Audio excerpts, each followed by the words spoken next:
22শে জানুয়ারিও আমরা, এটা কিন্তু আমার দলের প্রোগ্রাম। আমি নিজে একটা র্যালি করব। আমি প্রথমে নিজে কালী মন্দিরে যাব, ওটা সবাই যাবে না।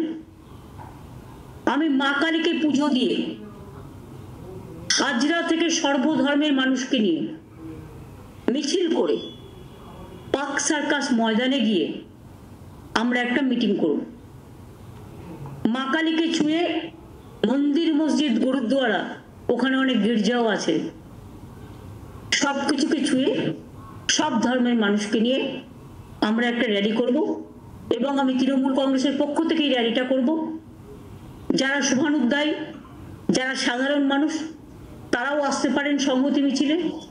আর আমি জেলাগুলোকে বলবো, প্রত্যেকটা জেলায় ব্লকে ব্লকে সেদিন 22শে জানুয়ারি বেলা 3টে সম্প্রীতি মিছিল হবে সবাইকে নিয়ে। এটা আমার দলের প্রোগ্রাম।